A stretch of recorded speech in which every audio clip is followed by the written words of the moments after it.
tende misericórdia de nós, perdoai os nossos pecados, nos conduz um dia à vida eterna, amém, essa oração. Depois, então, dessa oração, é, a, a- é que se canta, ou que se recita o Kyrie eleison, ou o Senhor tem de piedade de nós.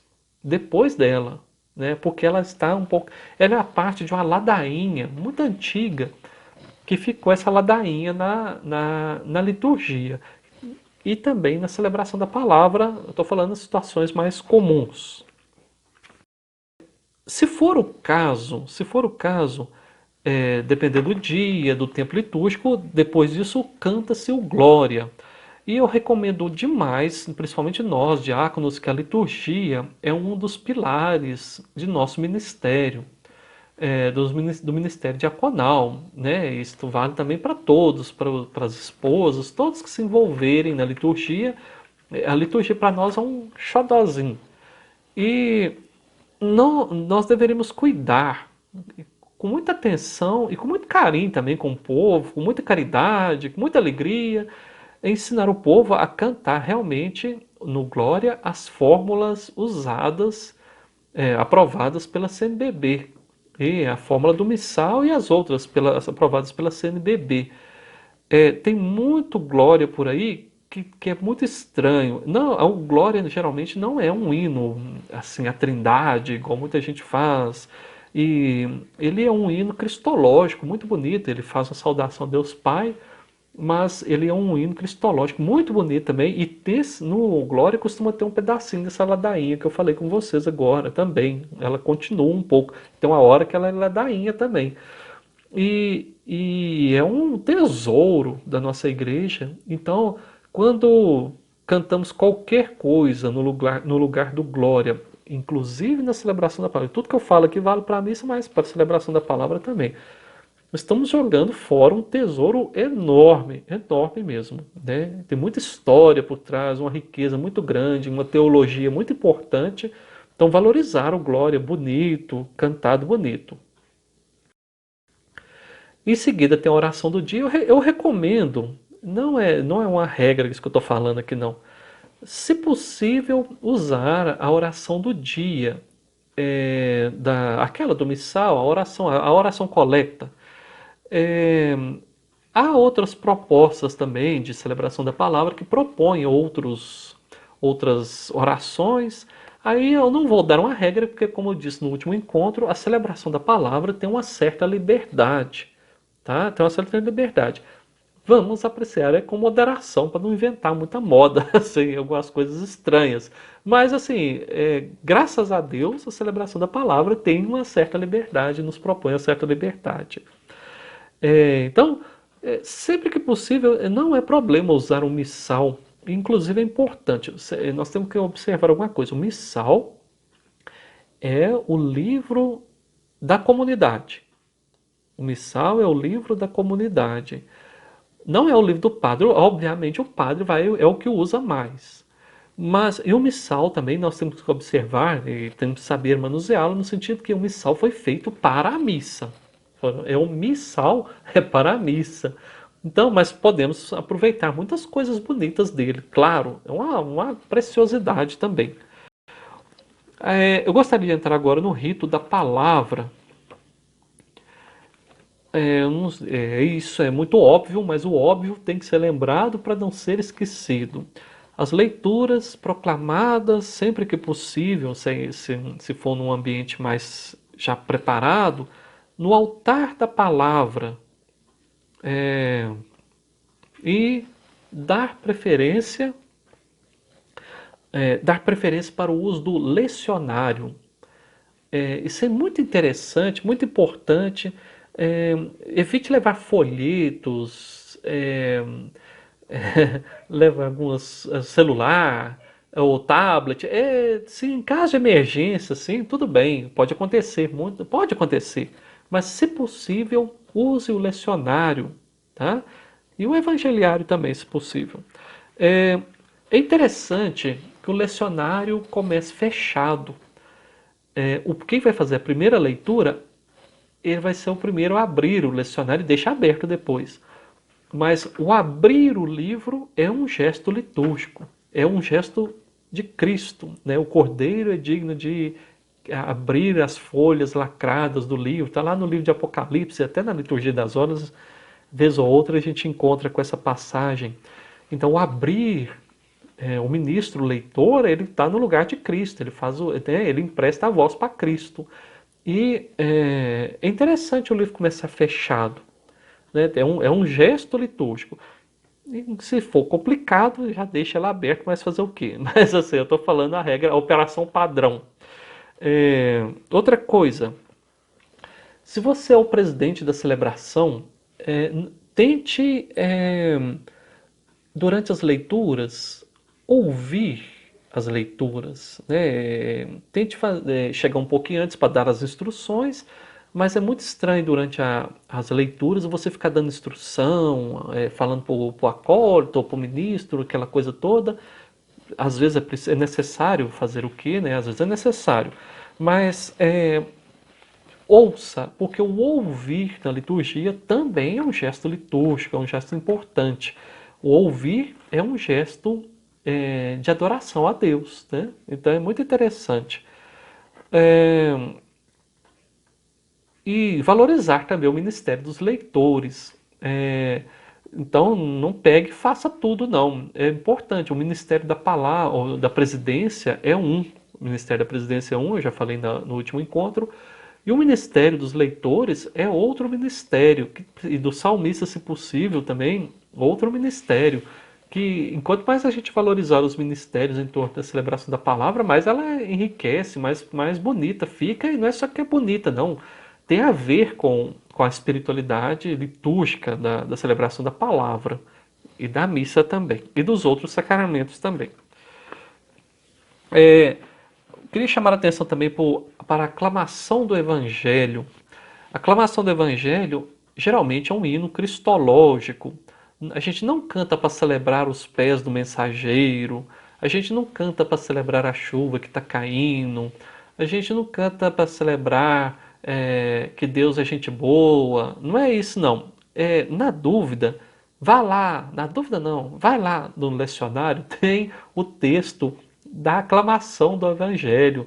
Então, com muita caridade, igual diz, sem brigar, com muita alegria, muito senso de catequese. É muito bom a gente instruir os grupos de canto para que eles usem os textos, os hinos próprios de cada liturgia, da aclamação da aclamação do Evangelho. Muito bonitos, são muito bonitos. E uma dica, não conte para ninguém, e eles também nos dão dicas até para, dependendo da situação, para preparar a homilia, tá? Fique de olho lá.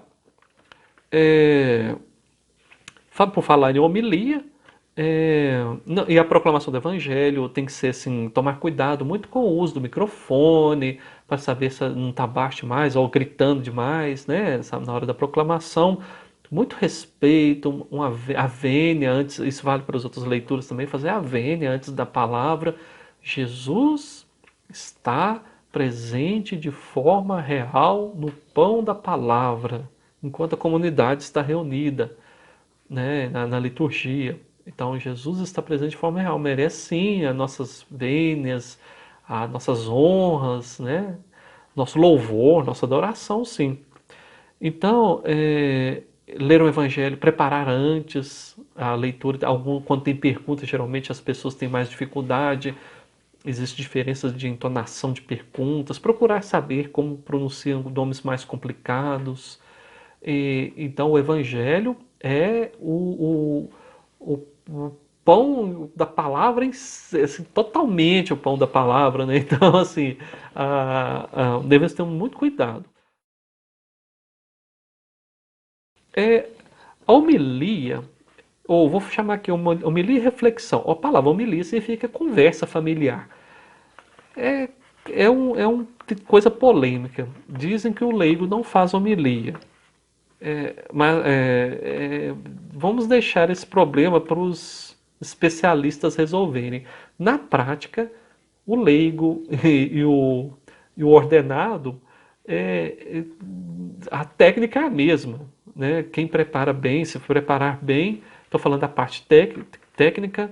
Então, a conversa familiar pode ser com alguém, o familiar de uma família da paróquia, né? Às vezes tem os papais da paróquia, as mamães da paróquia, por que não? E também pelo ministro ordenado. Eu vou chamar aqui de homilia, então vocês entendem, quando eu falar homilia, para a gente não ser tão rebelde por enquanto, então para quem é ordenado. E a reflexão para quem não é ordenado, tá bom? Mas não conta para ninguém não, a técnica é a mesma. A homilia, a reflexão, deve ser muito bem preparada, deve ser muito bem preparada. E eu gostaria de me ater um pouquinho aqui, vocês até me desculpem. Nós é um conceito assim, um conceito já um pouco consagrado. A homilia é a Bíblia numa mão, o jornal na outra. Ou seja, a palavra de Deus tem que estar encarnada na realidade. Nada de ficar debatendo em que lado do trono de Deus está sentado o anjo Miguel, o arcanjo Gabriel, etc. Não, não é isso não. A homilia é trazer, é atualizar, ela faz parte da liturgia da palavra, ela é, vamos dizer assim, uma espécie de extensão, é uma extensão do evangelho, ou da leitura, das outras leituras também. Não precisa a homilia ser só sobre o evangelho, pode, vez ou outra, você pode falar alguma coisa sobre os salmos, mas o evangelho é o centro ali. E então evite ficar falando o que Nossa Senhora falou no lugar tal, o que Jesus falou para a santa fulana de tal. Isso não faz parte da essência da homilia. A homilia, ela é a valorização da palavra de Deus. É mais importante na homilia saber o que o jornal está dizendo, que Maria está falando em algum lugar X, porque são revelações particulares, as aparições. Então, são revelações particulares. A Maria, para nós, ela aparece com força mesmo, sabe aonde? No Evangelho. No Evangelho. Se você precisar de uma palavra de Maria, ela humildemente, eu falei que aparece com força, não, ela aparece com humildade, e são poucas e boas que ela fala lá, que são as inspirações para preparar a homilia, numa liturgia. Liturgia da palavra também, a celebração da palavra também. Então, aí pode basear em algum documento da igreja, algumas coisas assim, mas vamos tomar muito cuidado, evitar moralismos na liturgia, na homilia, evitar lavar roupa suja na homilia, não é lugar disso. Mas certamente vocês terão uma formação específica para a homilia. Mas aqui eu já estou deixando uma dica, né?